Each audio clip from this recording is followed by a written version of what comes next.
It's summer. It's time to slow down. Whenever I say this to clients, they're like, whoa, slowing down. Like slowing down is not part of our vocabulary as entrepreneurs. But there's a lot of power in slowing down. So this week I called up Kristen Harcourt, who will talk about where we share about mindfulness, emotional intelligence, and the power and the benefits for you, your clients, your team, and your business of slowing down. Kristen, thank you so much for accepting my invitation today.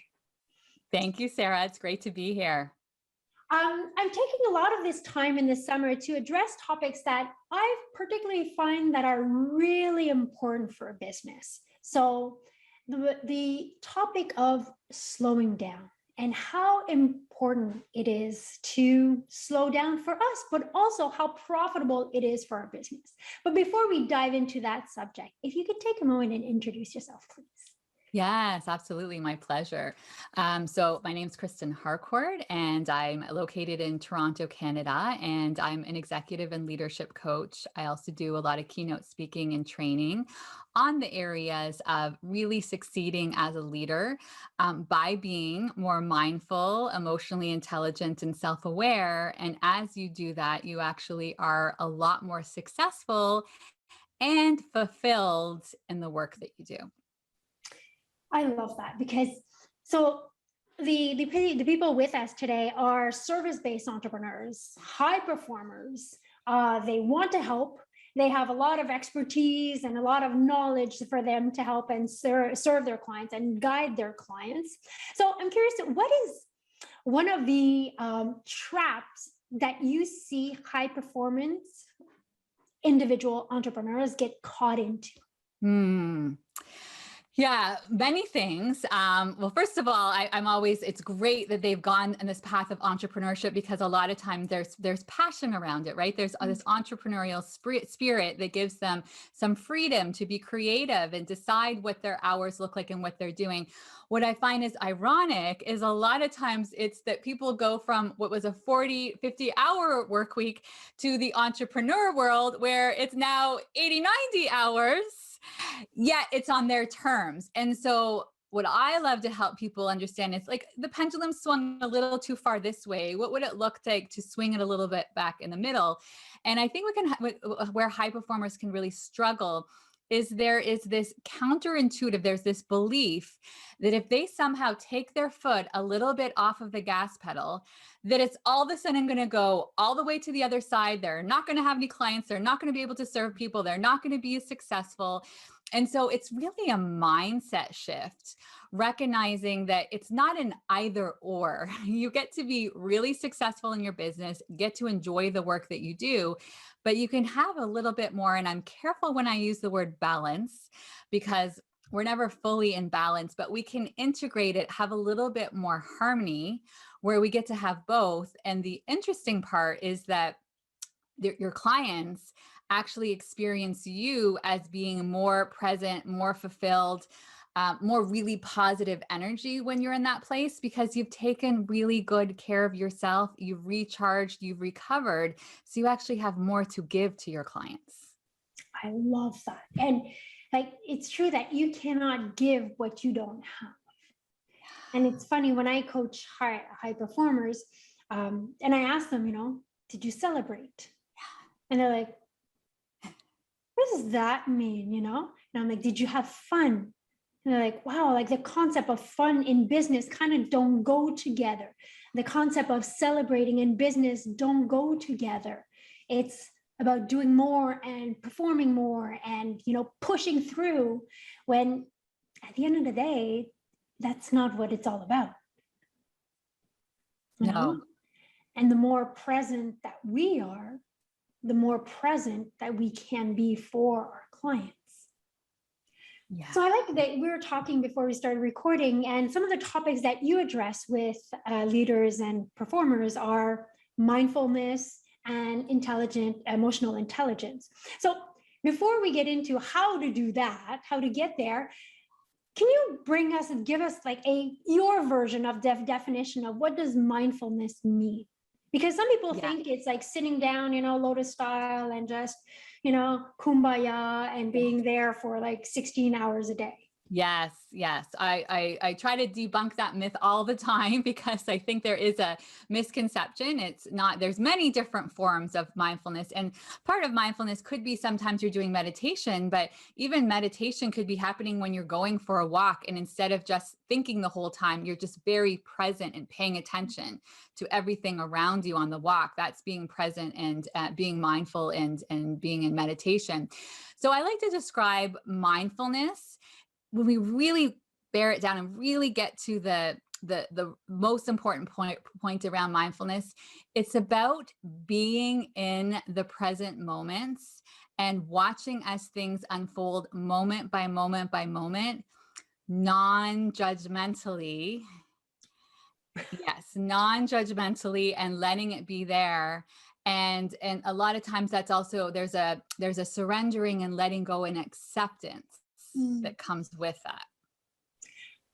Okay, you just opened a door there. Do you find that letting go and surrendering is something that, I'll make a general assumption here, a general comment, where high performance and leaders have a kind of a challenge with? Sarah, absolutely. Not controlling. Yes, yes, yes. All the time, because a lot of times when I really dive into things, a lot of times when I'm coaching leaders and we talk, or with small groups, and then we really talk about things and where they're having challenges, a lot of times it's they're wanting to control outcomes, or they're having expectations around how they want somebody else to behave, and that person is not behaving the way they want them to behave. And then there's this wanting them to be a certain way. And so the resistance, and they're actually not able to be more present or be able to be as connected or in dialogue with that individual, because ultimately they're not accepting that person and wanting them to be somebody that they're not. So that's the big one. And if we think about the global pandemic, it's been such a great example over the last 18 months. We thought we had control, but we never really did. So it's really, really driving home, oh, what does that look like to be with uncertainty, with the unknown, and being able to actually go moment by moment, not because what we wanted to, because we were forced to, because we literally had no idea how things like the world was shifting and changing at such a rapid pace. And we were forced to just have to approach it moment by moment. Yes, and there's so many beautiful things that came out of this. Yes, there's of this pandemic, when you take a moment just to, hey, like, how do I feel? How do I, why am I reacting this way to this situation? Or that sometimes even we feel we have no power of what's going on. So if I'm used to controlling everything and knowing everything and planning everything, now I'm like, I have all these, surprises that come up, and it's like, how do I reconnect with that? The second term you used is emotional intelligence, and I think that there's a lot of myth around that. So could you define briefly what emotional intelligence is? Yes, yes. So when we start to think about emotional intelligence, it's being aware of our emotions. So being aware of our inner experience. So it's having the self-awareness. Then it's around how we're taking what's going on with us and how we're relating to the people around us. So our self-expression. And then it's about being aware of the people around us and understanding from a relationship management what's going on in their world, and being aware that we've got all of these other humans around us who are experiencing their emotions that might be different from ours. And then it's also about being, so there's the relationship part and the social part. There's the awareness of what's going on with you.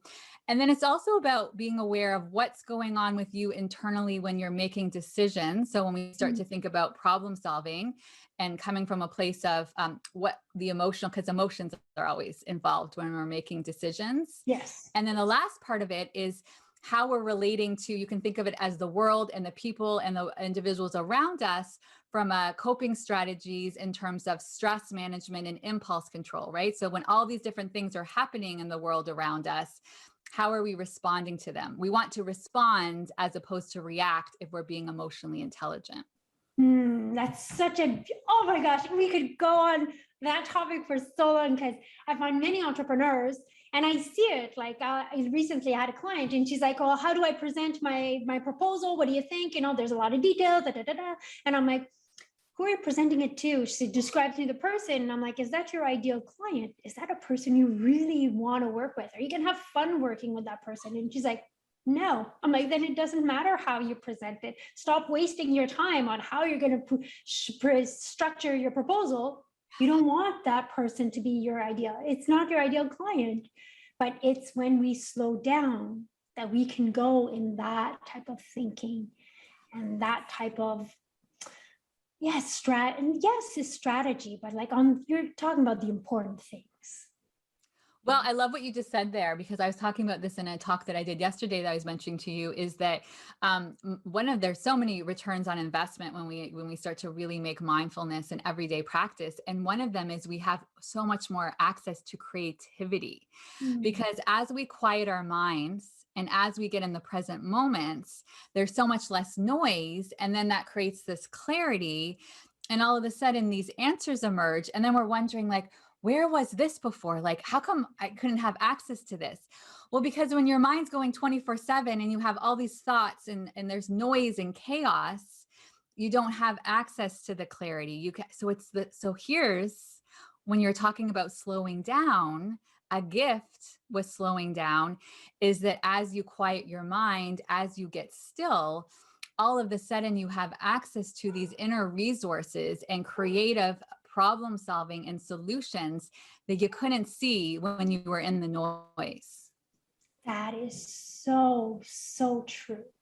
So true. So we talk about slowing down. We talk about the benefits, where slowing down gives you access to that creativity, and it gives you access to solutions, which comes with the creativity of saying, "Oh yeah, so I've had this problem, this issue, whatever, and there was no way I could figure it out. And now I just find the solution." How do we slow down? Yes, that's $1 million question. I mean, the very first step is really the awareness that you're not slowing down and that you're constantly in action. I talk about the fact that so many people are, they're operating like human doings, but we're human beings. And so if you're noticing that it's go, go, go, go, go, action, action, action all the time, that's a good indicator that there's awareness that you're probably a little bit exhausted and tired to be constantly running around like that. So the awareness, and then it's asking yourself to make the commitments to be curious and explore and maybe see, is there a different way? What if, because, so many times when I talk to clients about meditation, they're like, this meditation thing, I don't know.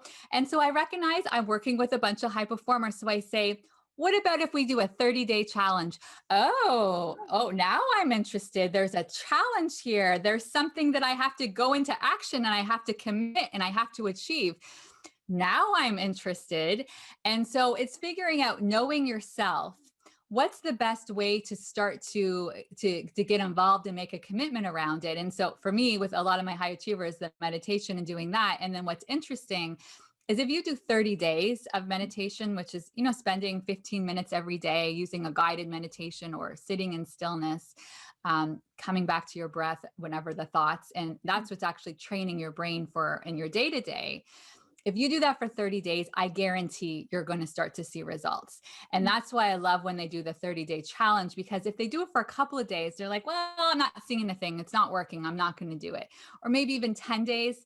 If there's 30 days, I can guarantee that they're going to start to notice. And some of the beautiful benefits is they start to notice that they're a bit calmer, they're less reactive, they're able to focus more, they're more creative, they feel more joy, because as they've slowed down, they're more connected to the people around them and they're more aware of the individuals around them and being present.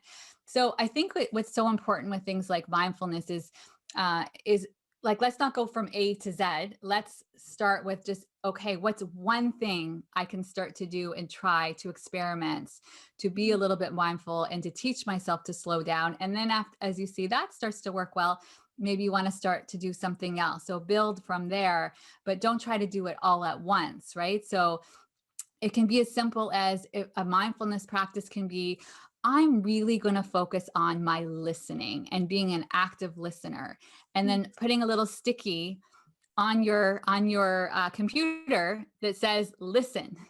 So you're working for that whole week. My only thing that I'm really working on when it comes to mindfulness is being a more active listener, or writing a little sticky that says breathe. My I goal, do that. breathe, right? We just kind of are shallow breathing so often. We're going through our day and it's like, oh, if you just take 2 or 3 deep cleansing breaths, It makes a huge difference. it makes a huge difference, but we forget. So like, what can you do to anchor it in so that you're reminding yourself of specific things that you're working on to get stronger and build the muscle? I love it. And I love it because, first of all, it is true because, I've tested it and I work out at being more mindful. I think it's a workout, it's something that you do on a regular basis and every day, a little bit. And when we are more mindful of our behavior, of how we feel, why am I reacting this way towards that comment that somebody on my team made, or that a client made, or, where does that come from? And we're curious of, where does it come from? What's the emotion behind it? Or the way that we act is completely different than when we just react to something that happened. Yeah. Yeah. And when you're talking about that, I think what a really important practice is to start to build that self-awareness and be journaling and doing things to recognize those times that we're triggered. So we start to notice patterns. Okay, so what was going on there? I noticed I got really triggered. Why did I get triggered? What was underneath that? Oh, well, I felt sometimes what starts to happen as you notice you're getting triggered is, oh, there was a value of mine that I wasn't honoring, or that person over there, they weren't honoring a value. And so they were stomping on it. So that's what triggered me. Or noticing there's something from a psychological safety perspective that in that moment you didn't feel safe. So now it's gone into the biological response. You're in the amygdala part of the brain, and now you're fight, flight, or freeze, right? You're trying to keep yourself safe because your brain is biologically telling you like you could die, like you're going to die. So I need to protect myself in this moment. Well, the more you can write down when you have those moments, so either reflect in that moment or at the end of the day, just notice like, what were some wins, celebrations, like you said, what were some struggles? And then write down like, well, what was a struggle? Well, I noticed I got really mad. I was getting really upset with the way, because personal and professional life, sometimes our family members are very good at triggering us. They're our best teachers. So noticing, my spouse said something and I noticed I got really angry about it. And I noticed I felt a lot of resentment. And so writing that down, what were the feelings that you experienced? What was going on in that moment? Work your way back a little bit. What was going on earlier in the day? Did you get a lot of sleep the night before? Like, what were some of the things that were going on for you?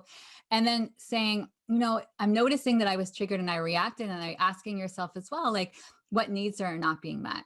Because a lot of times the reason why you reacted in that way is because a need's not being met. And it might be, oh, well, I haven't had some quality time with my spouse. So actually I'm angry and resentful with him more because we haven't had a lot of connection time. So I'm feeling disconnected, right? So it's starting to become, I like to talk about you're almost like an emotion scientist, right? You're starting to like write things down and pay attention to the data, because the data is where you learn and you start to notice the patterns and why you're doing what you're doing, so that you can start to shift and change your response. It's so true. It's so true. And when we change our response, we are bringing the best version, the best version of ourselves, but who we really want to be.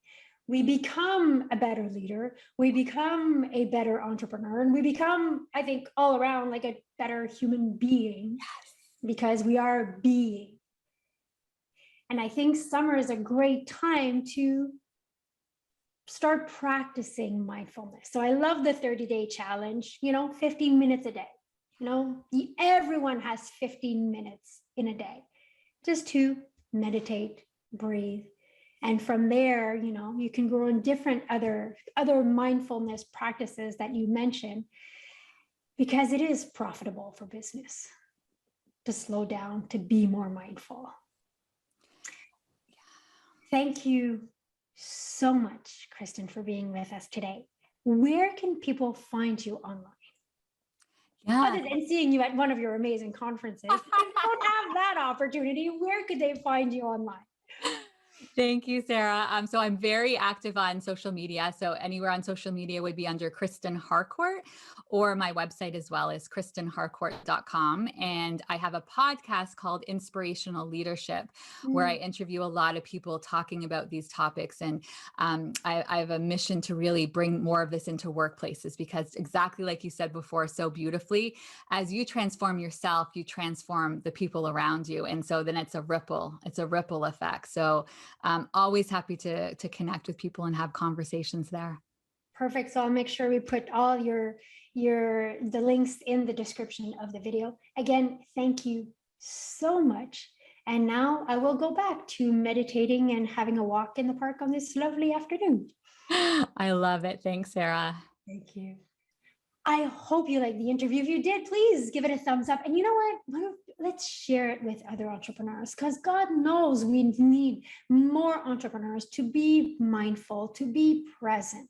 Because when we're present, we're in better posture to gain creativity and help more people. Because in a service-based business, it's not like when we're selling a product, we're selling us. And what people are buying is the fact that we care for them, because there's a gazillion people who have the same expertise. But what makes us us is who we are, how we make them feel. So make sure you share the episode with an entrepreneur who would benefit in slowing down. And why don't you take the 30-day challenge? 30-day meditating, take one of the gazillion apps or, YouTube. There's guided meditations everywhere, 15 minutes a day. And I can tell you, it's super beneficial for you, your team, your clients, and your overall business.